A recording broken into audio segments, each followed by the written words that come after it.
అతగాడుకున్నాయనే చెప్పుకోవాలి. అక్కడ చాలా తక్కువ సమయం, ఆ తక్కువ సమయంలోని బతికి బయటకు వచ్చాడు. ఆ మంటల సెగ తనకి తగిలిందని చెప్పుకొచ్చాడు. గాయాలయ్యాయి అన్నాడు. మీరు చూడొచ్చు, అతగాడు బయటకు వచ్చిన క్రమంలో ఆ ఫుల్ ఫ్రేమ్కి వెళ్దాం, ఆ విజువల్ ఫుల్ ఫ్రేమ్కి వెళ్దాం. ఆ ప్రమాదానికి సంబంధించి మీరు చూస్తే కనుక అదుగు ఆ విమానం ఢీకొట్టిన వెంటనే మీరు చూడొచ్చు ఈ విజువల్. అతగాడు అదుగు అతని రమేష్ విశ్వాస్ కుమార్. వెంటనే అతగాడిని హాస్పిటల్కి తరలించారు అంబులెన్స్ సాయంతో.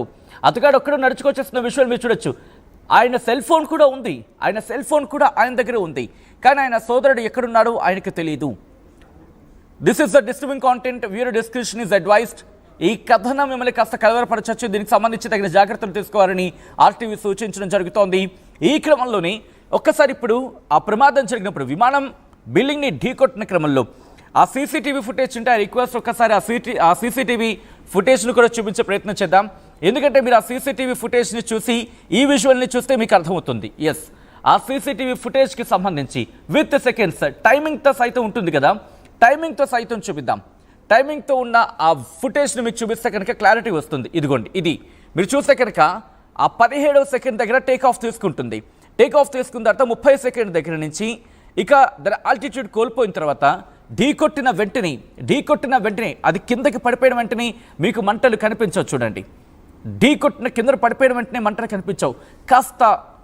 కాస్త సమయం అంటే నిమిషాల వ్యవధి కూడా ఉండకపోవచ్చు, బహుశా ఉంది లేదు అనేది మనం కొట్టిపారేయలేం.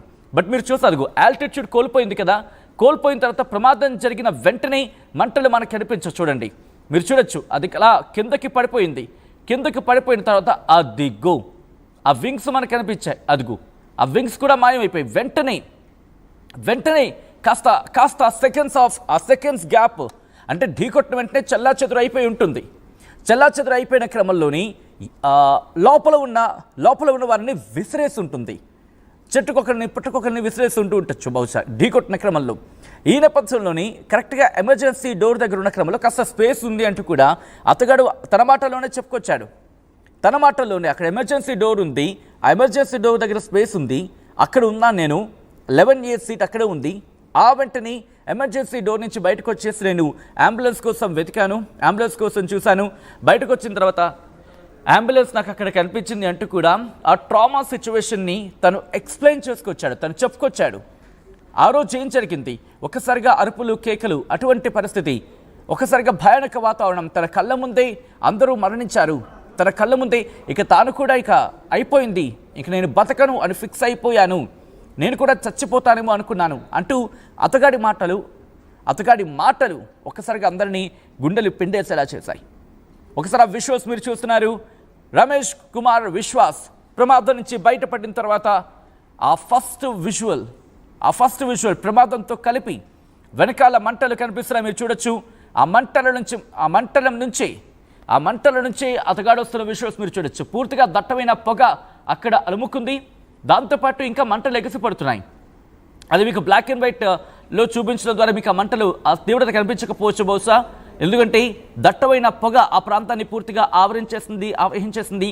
ఈ క్రమంలోనే అక్కడి నుంచి నడుచుకొస్తున్న రమేష్ కుమార్ విశ్వాస్ని మాత్రమే మీరు చూడొచ్చు. ఆ రెడ్ అండ్ వైట్ సర్కిల్లో మీరు చూడొచ్చు. అక్కడ రమేష్ కుమార్ విశ్వాస్ వస్తున్న క్రమంలో అక్కడ ఉన్న రెస్క్యూ సిబ్బంది ఇంకెవరిని కూడా దగ్గరికి రానివ్వట్లేదు. అతగారిని వెంటనే అంబులెన్స్లోకి తరలిస్తున్న విజువల్ని మీరు చూడొచ్చు. అంబులెన్స్ సిబ్బంది అక్కడికి చేరుకున్నారు, దాంతోపాటు సహాయక చర్యలకు సంబంధించిన సిబ్బంది అంతా అక్కడికి చేరుకున్నారు.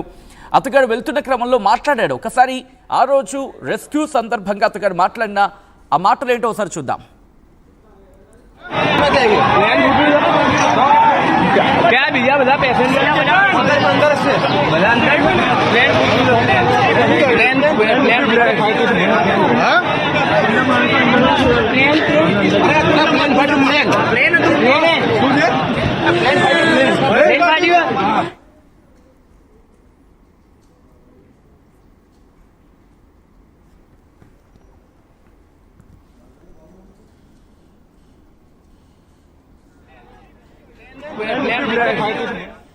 రైట్ విజువల్స్ మీరు చూస్తున్నారు. రమేష్ కుమార్ విశ్వాస్ ప్రమాదంలో బయటపడి తనంతట తానుగా నడుచుకొస్తున్న విజువల్ని మీరు చూడొచ్చు.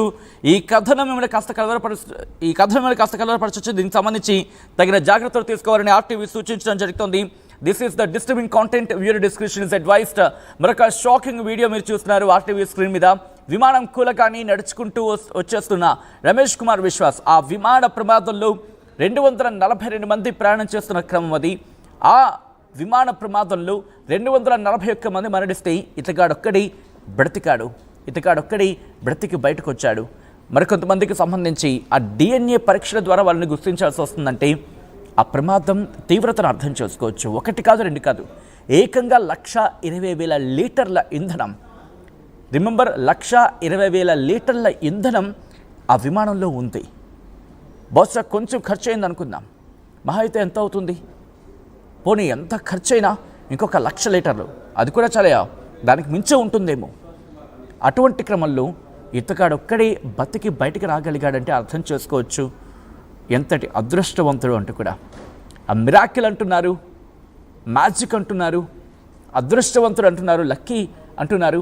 బట్ ఏమన్నా సరే ఆ ప్రమాదంలో ఒకటే అంటున్నాడు రమేష్ కుమార్ విశ్వాస్, బ్రతికి బయటపడ్డం అసలు నా ఊహల్లో కూడా లేదు. ఇక నేను కూడా చచ్చిపోతానేమో అనుకున్నాను, అవకాశం లేదేమో అనుకున్నాను. బహుశా ఇక్కడ సాధారణంగా ఎప్పుడైతే ఢీకొట్టిన క్రమంలో విమానం వెళ్ళి ఆ బిల్డింగ్ని ఢీకొట్టిందో అతగాడు చెప్పుకొచ్చాడు, తను లెఫ్ట్ సైడ్ ఉన్నాను అంటే తన వైపు ఉన్న ప్రాంతం ఢీకొట్టిన తర్వాత అది వెళ్ళి బిల్డింగ్ని ఢీకొట్టలేదు, ఆ ప్రాంతం ఢీకొట్టలేదు, బట్ విమానం ఢీకొట్టింది. ఆ ప్రాంతం కాస్త గాల్లో ఉన్నట్టుంది. సో ఈ క్రమంలోనే కాస్త స్పేస్ ఉండింది, కాస్త చోటు దొరికింది.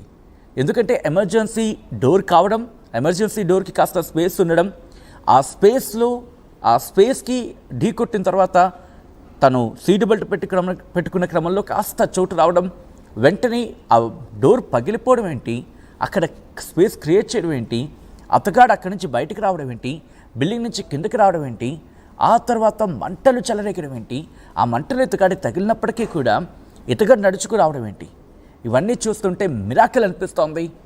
ఈ కథనం ఇంకొకసారి చెప్పడం జరుగుతుంది. ఈ కథనం మిమ్మల్ని కాస్త కలవరపరచవచ్చు, దీనికి సంబంధించి తగిన జాగ్రత్తలు తీసుకోవాలని ఆర్టీవీ సూచించడం జరుగుతోంది. This is the disturbing content, viewer description is advised. ఒకసారి అక్కడ రమేష్ కుమార్ విశ్వాస్ ఆ రోజు బతికి బయటపడిన తర్వాత ఏం మాట్లాడాడో చూద్దాం. బట్ ఇదే ఘటనకు సంబంధించి అప్డేట్స్ అందించేందుకు మా ప్రతినిధి మధు సిద్ధంగా ఉన్నారు. మధు, ఈ ఘటన ఒక్కసారిగా అందరినీ షాక్కి గురి చేస్తుందని చెప్పుకోవాలి. ఎందుకంటే ఎవరు బతికి ఉండే అవకాశం లేదని చెప్పి ఆ రాష్ట్ర ప్రభుత్వానికి సంబంధించిన ప్రభుత్వాధికారులే చెప్పారు. బట్ బతికి బయటపడ్డాడు. అట్ ద సేమ్ టైం ఆ ఘటనకు సంబంధించి చూసినప్పుడు ఎటువంటి చర్చ జరుగుతోంది, దీనికి సంబంధించి ఎటువంటి విచారణ జరుగుతోంది ఇప్పుడు? ఆలోచించా మరి కాసేపట్లో మా ప్రతినిధి మధు దగ్గరికి వెళ్ళే ప్రయత్నం చేద్దాం. ఇప్పటికే DNA పరీక్షల ద్వారా 87 మంది మృతదేహాలను గుర్తించింది ప్రభుత్వం. వాళ్ళకి ఆ మృతదేహాలను అప్పగించే పనిలో ఉన్నారు సంబంధిత అధికారులు. ఈ ప్రమాదంలో 241 మంది ప్రయాణికులు మృతి చెందారు. ఆ మృతదేహాలను గుర్తించి వాళ్ళ బంధువులకు అప్పగించేందుకు ప్రభుత్వ అధికారులు ఏర్పాట్లు చేయడం జరుగుతోంది.